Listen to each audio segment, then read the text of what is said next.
हम अपने घर को नीट, क्लीन एंड ऑर्गेनाइज करते रहते हैं, लेकिन इसके बावजूद पता नहीं क्यों हमारा घर है कि ऑर्गेनाइज होने का नाम ही नहीं लेता। एंड ऑफ द वीक फिर से क्लटर दिखाई देने लगता है। ऐसी क्या मिस्टेक्स हैं जो हमारे घर को ऑर्गेनाइज नहीं होने देती? आइए जानते हैं आज के व्लॉग में। बिस्मिल्लाहिर्रहमानिर्रहीम, अस्सलाम वालेकुम। उम्मीद करती हूँ आप सब खैरियत से होंगे। मैं भी बिल्कुल ठीक ठाक हूँ।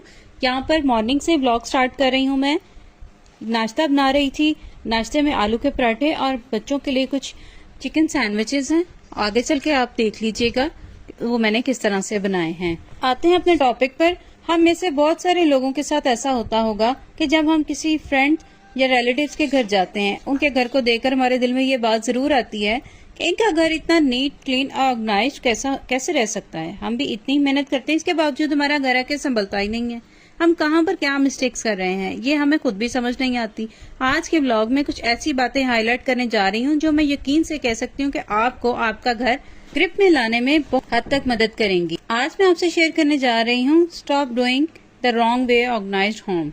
आज के व्लॉग में 5 ऐसी मिस्टेक्स जो हम सभी अपने घरों में करते हैं और उन मिस्टेक्स को किस तरह से ठीक करना चाहिए, इस बारे में बात करूंगी। टिप नंबर 1 है stop doing the wrong way you organise your home. आज के व्लॉग में 5 ऐसी मिस्टेक्स जो हम सभी अपने घरों में करते हैं और उन मिस्टेक्स को किस तरह से ठीक करना चाहिए, इस बारे में बात करेंगे। सबसे पहली मिस्टेक, हमारे साथ क्या होता है ना कि हम वीकेंड होता है तो हमने डिसाइड किया है कि हमने वीकेंड पर अपने बेडरूम को क्लीन करना है और डीप क्लीन करेंगे। और हम बहुत ज्यादा एक्साइटेड हैं और हम अपने रूम में जब एंटर हुए हैं तो हमने ये इरादा किया कि हमने तो आज अपने बेडरूम की डीप क्लीन करके ही बाहर आना है। हमने क्या किया, जब हम एंटर हुए तो हमने सामने सबसे पहले अपने वार्डरोब में से सारे के सारे कपड़े निकालकर बाहर रख दिए, शूज निकालकर नीचे रख दिए। इसके अलावा सारी चीजें जितने भी कबर्ड्स में पड़ी होती हैं सब कुछ निकाल के हम बाहर निकाल देते हैं। हस्बैंड का वार्डरोब भी खोल दिया, वहां से भी सारी चीजें बाहर निकाल देते हैं। बच्चे अगर उसी रूम में तो उनकी भी सारी चीजें निकाल दी। इसके अलावा मेकअप, अपने बैग्स, अपनी सारी चीजों को निकाल कर देखना है कि क्या चीज हमने समर में इस्तेमाल करनी है और विंटर वाला क्या है जो हमने संभालना है। ये 3-4 घंटे जो आपके जो पावर आवर्स से आपने सामान निकालने में लगा दिए। अभी आप ओवरवेल्म फील करने लग गई हैं और आपकी सोच में पड़ गई हैं कि इस सामान को मैं कहाँ से संभालना स्टार्ट करूँ, कब ये काम फिनिश होगा। अभी रात का खाना भी बनाना है, बच्चों का ये काम भी करना है, घर की दूसरी सफाइयां भी रहती हैं। एक ही रूम मैंने इतना बखेर लिया है कि इसे संभालते संभालते तो 2 दिन लग जाएंगे। लेकिन ये ह्यूमन नेचर है, जब हम एक काम खोलते हैं तो दिल चाहता है कि साथ पड़े हुए 10 कामों को भी कर लिया जाए। लेकिन ये हमारी यहाँ पर सबसे बड़ी मिस्टेक है। इस मिस्टेक को ठीक कैसे करना है ये मैं आपसे शेयर करती हूँ। जब भी आप अपने घर का कोई भी एरिया, कोई भी रूम ऑर्गेनाइज या डीप क्लीन करने के बारे में सोचते हैं तो हमेशा उसे स्मूथ थिंग्स में डिवाइड करें, चाहे वो कोई भी रूम हो। फॉर एग्जांपल, अगर आपने अपने बेडरूम को क्लीन करना है और आपके बेडरूम में एक बेड है, एक वार्डरोब है, आपकी बेड साइड टेबल्स हैं, आपके पास वैनिटी टेबल है, आप अपने रूम में सिर्फ 30 मिनट्स सारे काम को डिवाइड कीजिए। ये जरूरी नहीं है कि आपने 30 मिनट्स एवरी डे ऑर्गेनाइज करना है, क्लीन करना है।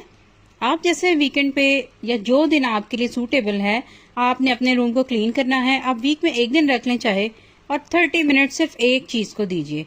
अगर आपने वार्डरोब को सेट करना है तो आपने जो पहनने वाले कपड़े हैं उनको डिक्लटर भी करना है। आपने सीजनल आउटफिट्स निकालने भी हैं और जो आउट ऑफ सीजन हैं वो निकाल कर संभालना भी है। तो सिर्फ अपने मोबाइल पर टाइमर सेट करें और सिर्फ 30 मिनट्स ही उस टास्क को टाइम दें। जैसे ही 30 मिनट्स पूरे हों आप वहीं पर रुक जाएं।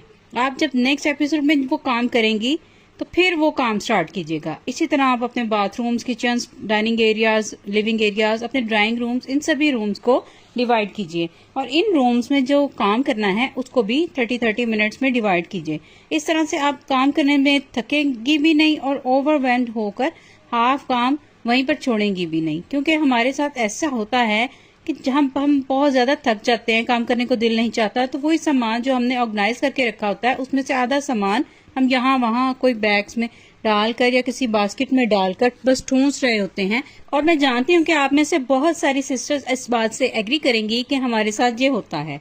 जब हम ओवरवेल्म्ड हो जाते हैं, थक जाते हैं, तो बहुत सारा अनवांटेड सामान भी अलमारियों में डाल रहे होते हैं। साथ ही साथ हम ये सोच रहे होते हैं कि नेक्स्ट टाइम जब हम क्लीन करेंगे तो इस सामान का कुछ कर लेंगे, अभी बहुत जल्दी है जल्दी जाकर खाना पकाना है या कोई और काम करना है, या बहुत थक गई हूँ, रात के 12 बज गए, तो बस जल्दी जल्दी सामान से छुटकारा पाया जाए, बेड को साफ करना है।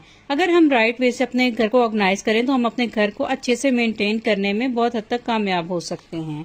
मिस्टेक नंबर 2 हमारी ये होती है कि जब हम घर का कोई भी एरिया ऑर्गेनाइज करने लगते हैं तो हमारा माइंड सेट ये होता है कि हमने इसे प्रॉपर ऑर्गेनाइज करने के बाद ही बाहर जाना है। Let me share the example.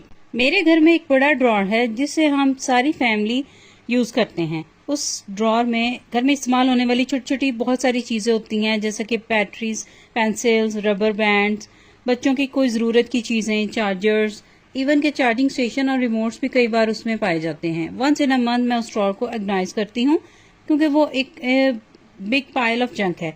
उसे मैं कैसे ऑर्गेनाइज करती हूँ, मैं कभी भी उन चीजों को छोटी छोटी पाइल्स में डिवाइड नहीं करती हूँ। फॉर एग्जाम्पल, सारी बैटरीज को एक साइड पे कर दिया, पेंसिल्स को एक साइड पे कर दिया, रिमोट्स को एक साइड पे कर दिया, बच्चों का अगर कोई स्टफल वो एक साइड पे कर दिया।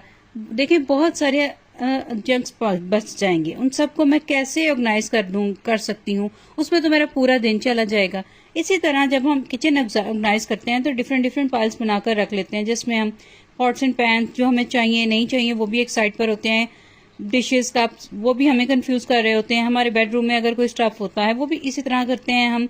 और जो हमारी स्पेशली वार्डरोब में कपड़े होते हैं जो हमने पहनने और नहीं पहनने होते, किसी को देने हैं या हमने सेल करने हैं, वो सारे भी हम अलग अलग चंक्स बनाकर रख लेते हैं।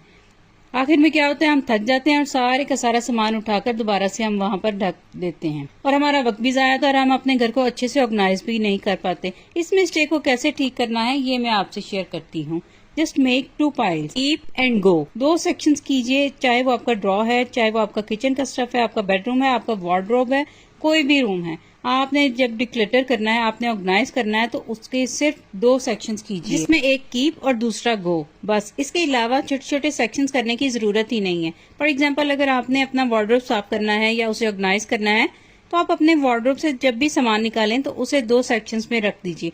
एक जो 100% आपको अपने पास सामान रखना है, जो आउटफिट्स आपको पूरे आते हैं, आपके फेवरेट हैं और आपने नहीं पहनने हैं, तो आपको लगता है कि नेक्स्ट सीजन में आप पहनेंगी, उन्हीं सब चीजों को आप एक साइड पर रख दीजिए। और जो आपको लगता है कि पिछले से 6-7 महीने से वहीं पर लटके आपने पहने भी नहीं है, सीजन भी और पूरे सीजन में आपने वहां से एक बार भी नहीं पहने, उनको एक साइड पर कर दीजिए।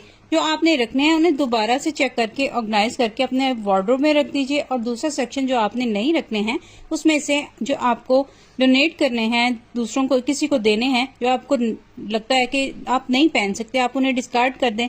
इस तरह से आपका काम बढ़ेगा भी नहीं और वार्डरोब ऑर्गेनाइज करने में आपको हर बार बहुत आसानी होगी। मिस्टेक नंबर 3, जब हम घर को डिक्लेटर करने लगते हैं, ऑर्गेनाइज करने लगते हैं, तो हम क्या करते हैं, हम ऑर्गेनाइज करने से पहले ही मार्केट जाते हैं और बेशुमार कंटेनर्स, बास्केट या ऑर्गेनाइजर्स बाय करके ले आ जाते हैं। बाद में हमें रियलाइज होता है कि इनकी तो एक्यूरेट जगह ही नहीं है हमारे घर में। ऐसी मिस्टेक से हम अपने घर में और क्लटर लेकर आते हैं, ना कि हम अपने घर को ऑर्गेनाइज कर रहे हैं। इस मिस्टेक को किस तरह ठीक करना है ये भी मैं आपसे शेयर करती हूँ। Buy containers and organisers to fit your space, not your stuff. आपने अपने घर के किसी भी कोने या किसी भी रूम को ऑर्गेनाइज करने का सोचा है तो सबसे पहले ये देखें कि आपने उस घर के कॉर्नर में या उस रूम में कितनी स्पेस है जहाँ पर आप चीजों को ऑर्गेनाइज करके रख सकते हैं। पहले से ऑर्गेनाइजर्स या कंटेनर्स बाय करने की गलती कभी मत कीजिएगा।